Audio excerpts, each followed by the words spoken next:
Ang Ginoo mana kaninyo. Walang sakalino. Hinutlugikan sa Ebanghelyo sumala ni San Mateo. Imayaw ikaw, O Ginoo. Unya miadto si Jesus sa Jordan gikan sa Galilea aron magpabunyag ni Juan. Apan dili unta mobunyag kaniya si Juan.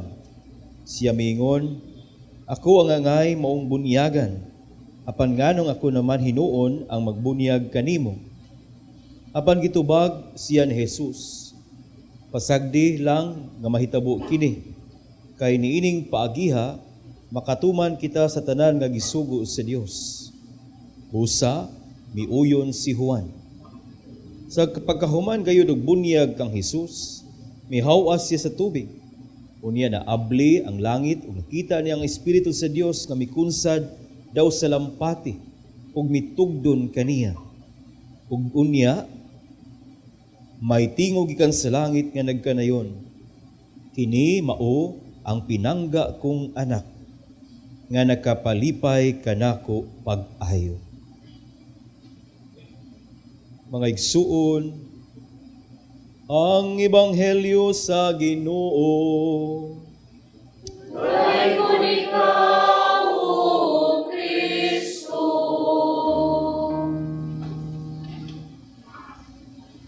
Ubay-ubay ta dinhi karon. Of course, kamo mga nag-monitor uban nato sa TV, mayong adlaw kanatong tanan. And of course, we are still in the first month of the year, 2026. Inyong tanan, Happy New Year! Happy New Year. Niya kay kining mga adlaw gasugod naman ang nobina gid sa atong mahal nga bata Senyor Santo Niño, Pit Senyor. Peace, Senyor. Unya kay matag celebrate nato sa bunyag sa atong Ginoo, mao man na ang katapusang adlaw sa Pasko, the last day of Christmas, because Monday after the Sunday is already the ordinary time of the church. So sa katapusang higayon nining Pasko, Merry Christmas sa tanan. Merry Christmas. Ingna yung tapad, apakahatag regalo. Ito mga igsuon, ang pagbunyag sa atong Ginoo dito sa sapa sa Jordan. Daghang mga interpretations, labi na kato mga eksperto sa Biblia, moingon gyud na sila nga ang pagbunyag ni Jesus mao ang iyahang formal nga pagsubok sa iyahang public ministry. The formal inauguration of Jesus for his public ministry is his baptism, ang iyang pagbunyag. Nga human siya gibunyagan, ito lihok dahil siya pagsangyaw sa maayong balita, subay siyang misyon. Apan nindot sad nga laing pamalandong mga igsoon pahinumdom nato that the baptism of Jesus is actually his immersion into the realities of humanity. Ang iyang pagtidlong sa realidad sa katawhan ug sa kalibutan. Dihang mitapot ang tubig sa Jordan kaniya, that is like immersion into the realities of the water, realities of the world. And of course, sayod kita sa realidad sa kalibutan. Ang kalibutan nga gipuy-an bisan paganis gikan sa panahon ni Jesus hangtod karon, it's never a perfect world. Dili perfecto ang kalibutan nga atong gipuy-an, sugod pagani sa iyahang pagkatao. Sa ato pa, with all the imperfections in the world, God immerses Himself.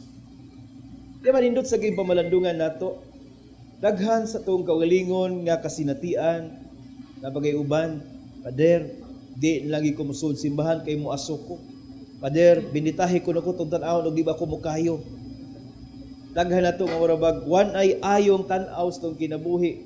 Kaya lagi tungod sa sala, tungod sa problema, tungod sa kadaot, tungod sa mga di maayong kasinatian nga itong nabati. That it's like we become the lowliest person in this world. nga murag napayuban wa na gyud paglaom, wa nay kadasig nga mopadayon.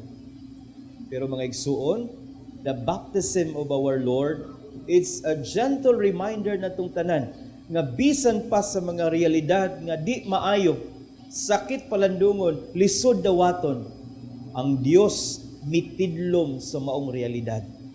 Sa atong kinabuhi nga daw murag nay lisod isulti, nay mga lisod dawaton, nay mga lisod gani litukon, nay mga lisod gani maglisod ta unsaon pag-ampo ug mao paghihapon pa bani atong kahimtang. But a gentle reminder, God immerses into those realities you have. Dili ba? Bisan pa to gitakupan na nato ang tuig sa paglaom, the Jubilee Year of Hope. This message still rings a great hope natong tanan. Ang misahan man ko sa mga binilanggo diya sa Cebu City Jail, gani ka nang muadto ko dito magmisa. Daghan mang makailan ako. Di siguro tungod nga murag balhog ko dito, pero tungod aning TV mas maing adlaw ninyo diha, brothers ha.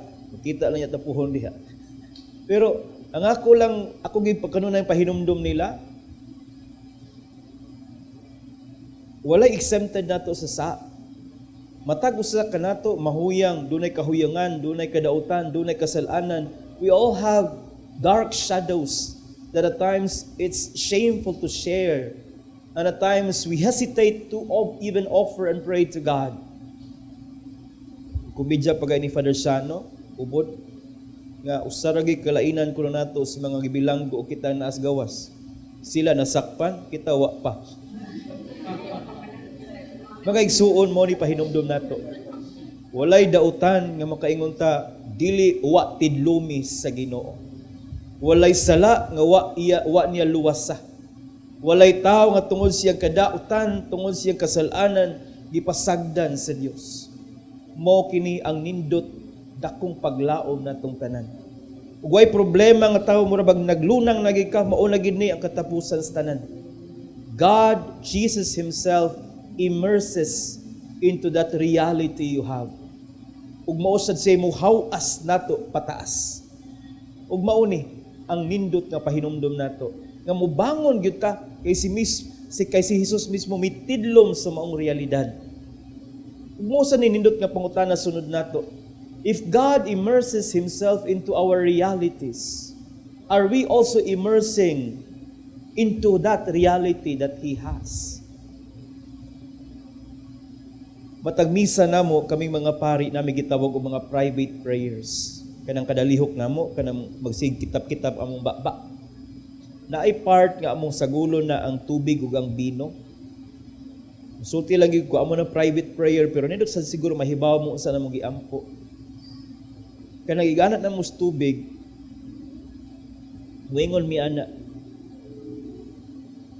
mahimo unta kaming balaan saman sa Dios kinsa ni kanaog og nagpakahimong tao alang kanato.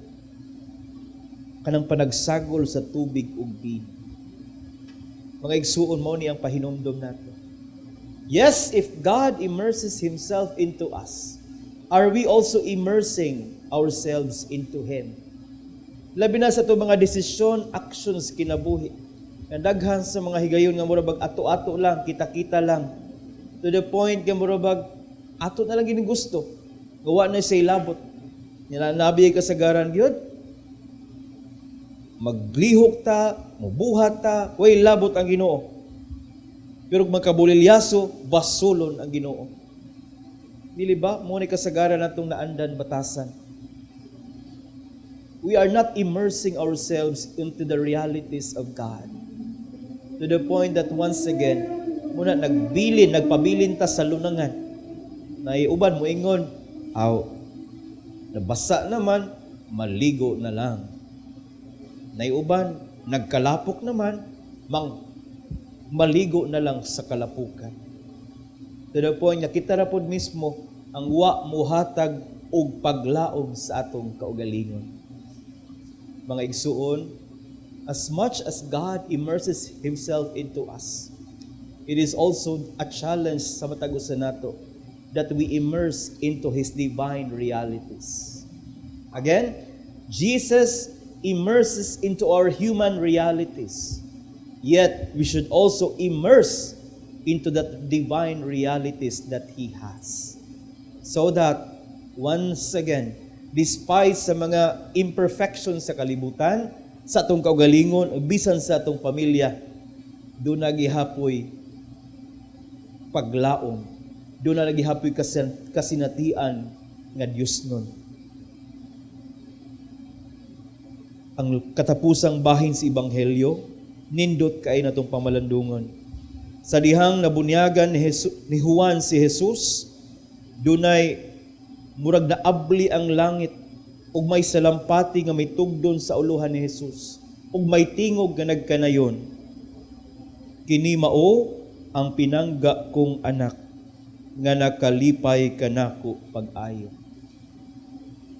Nindot sa sigurong pangutanas tong kaugalingon karon kung atong pamalandungan, atong tidluman, kung ang maong tingog musulti nato karon.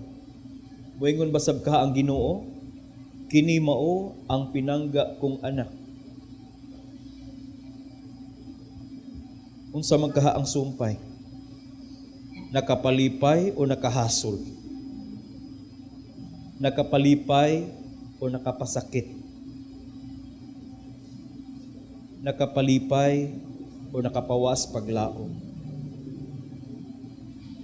Ang tubag ni ana, subay rasab sa atong kinabuhi karon, kung itidlom basab kita sa maong Dios nung realidad, nga gihatag o gitigana sa Dios alang kanatong tanan. Katapusang adlaw sa Pasko, di pod nagpasabot nga murabag mawa na ang paghinatagay, mawa na ang kalipay, mawa na ang paglaong, mawa na ang kahayag. Ituyo kini sa simbahan nga ang pagbunyag ni Jesus mao ang katapusang adlaw sa Pasko. Kayang hagit nato, human ta nalipay sa pagkatao sa Ginoo, makapalipay usab unta kita sa ubang mga tao. And that will only happen if after God immerses Himself into us, we also immerse ourselves into Him. Mao na itong pangayon usab, ining panahon sa piyesta sa itong mahal nga bata, si Jesus, Señor Santo Niño. Sa katapusan, Merry Christmas ninyong tanan. Merry